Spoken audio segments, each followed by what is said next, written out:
Assalamualaikum warahmatullahi wabarakatuh. Kembali lagi ya di channel Lastris Corner.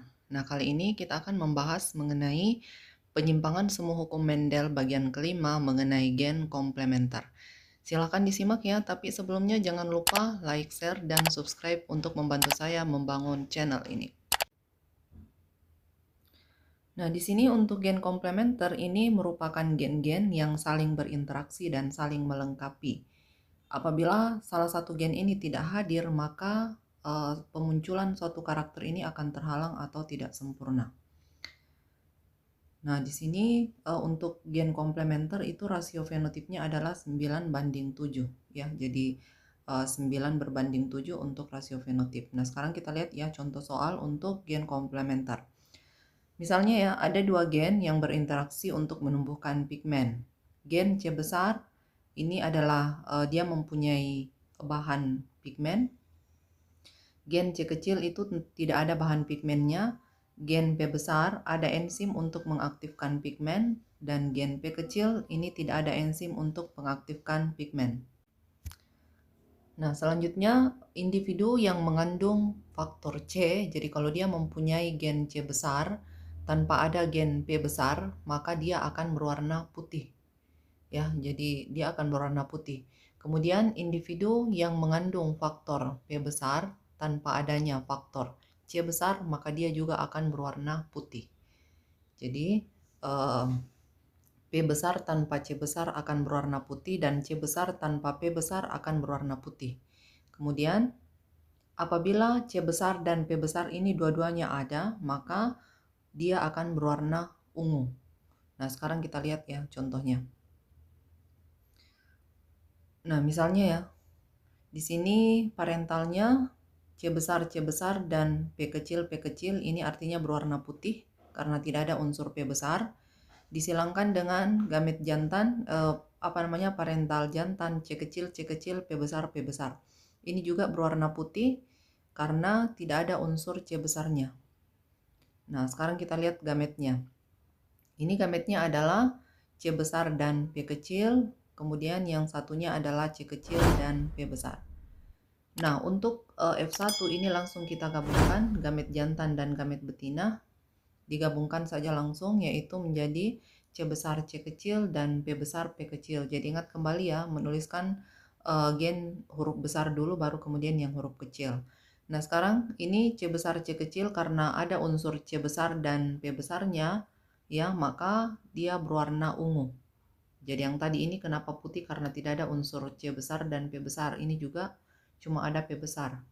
Jadi dia berwarna putih. Tapi untuk F1-nya ini berwarna ungu karena di sini ada gen C besar dan gen P besar, maka dia berwarna ungu. Nah, sekarang kita silangkan sesamanya ya untuk F1-nya, parental kedua.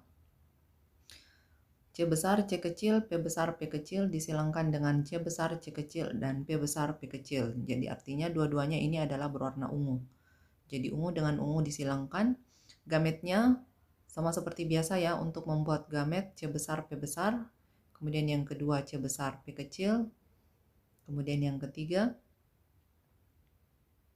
C kecil P besar dan C kecil P kecil. Sama dengan yang sebelahnya ya, sama gametnya C besar P besar, C besar P kecil, C kecil P besar, kemudian yang terakhir adalah C kecil P kecil. Nah, lalu gamet ini kita buatkan lagi diagramnya ya, kita masukkan dalam tabel karena di sini ada 5 gamet. Jadi ada 4 gamet, jadi masing-masing kita buat tambah 1 kolom ya. Jadi 5 kolom dan 5 baris. Nah, seperti ini. Jadi kita buat 5 kolom. Jadi kalau gametnya ada 4, barisnya ada 5 dan kolomnya juga ada 5. Nah, sekarang yang gamet jantan ini yang berwarna hijau kita pindahkan ke tabel yang ini ya. C besar P besar, C besar P kecil, C kecil P besar, dan C kecil P kecil.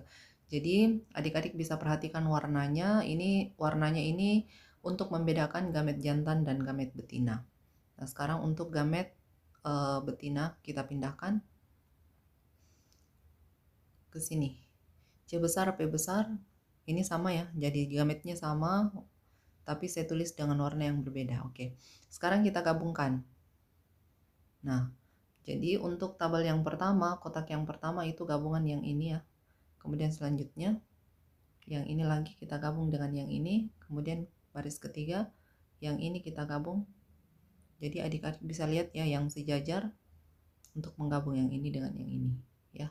Jadi diperhatikan untuk penulisannya, di adik-adik bisa lihat dari warnanya ya. Kalau mungkin bingung ini asalnya dari mana, itu kalian bisa lihat dari warna yang ditampilkan pada tabel ini. Selanjutnya yang ini ya, yang ini dengan yang ini, kemudian selanjutnya yang ini dengan yang ini, kemudian yang terakhir dengan yang ini. Oke, nah kemudian kita maju ke baris selanjutnya, ke kolom selanjutnya, yang ini ya, yang ini dengan yang ini, kemudian selanjutnya yang ini dengan yang ini,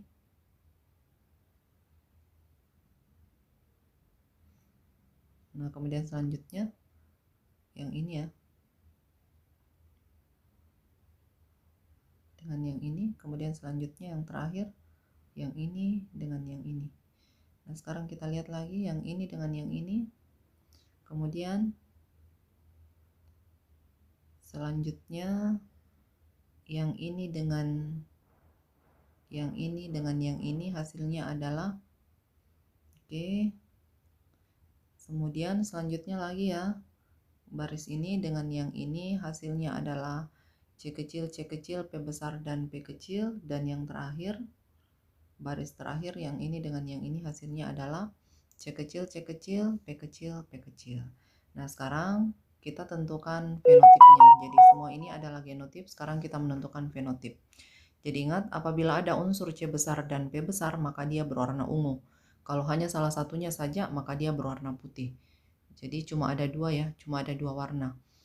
Ungu karena ada unsur C besar dan P besar, kemudian baris selanjutnya ungu juga ada unsur C besar dan P besar, ini juga ungu, masih ungu ya. Kemudian yang ini ungu juga, ini putih. Kenapa putih? Karena di sini kita tidak temukan unsur P besar, yang ada cuma C besar. Selanjutnya ini ungu karena ada unsur C besar dan P besar. Selanjutnya putih karena hanya ada C besar. Selanjutnya masih ungu karena ada unsur dua-duanya huruf besar. Ini putih karena hanya ada unsur P besar. Kemudian putih juga, kemudian ungu, putih lagi, kemudian putih, dan yang terakhir juga putih. Nah, jadi untuk menentukan ungu dan putihnya itu hanya dengan melihat gen C besar dan P besar. Kalau gen C besar dan P besar muncul bersamaan maka dia akan berwarna ungu. Tapi kalau gen C besar hanya muncul sendiri atau gen P besar muncul sendiri atau dua-duanya tidak muncul resesif, maka dia berwarna putih. Nah sekarang kita bikin rasio fenotipnya. Ungu berbanding putih, ungu itu ada 9 ya, 1, 2, 3, 4, 5, 6, 7, 8, 9. Kemudian warna putih ini ada 1, 2, 3, 4, 5, 6, dan 7. Jadi 7 ya, di sini salah tulis ya. Jadi putih ada 7 bukan 4 ya, jadi putih ada 7. Di sini ada 7, jadi 9 banding 7. Jadi untuk gen komplementer pada contoh soal ini kita temukan perbandingannya adalah ungu banding putih adalah 9 berbanding 7. Oke, semoga adik-adik bisa paham ya mengenai gen komplementer. Sekian untuk video kali ini, sampai jumpa di video berikutnya. Semoga bermanfaat. Assalamualaikum warahmatullahi wabarakatuh.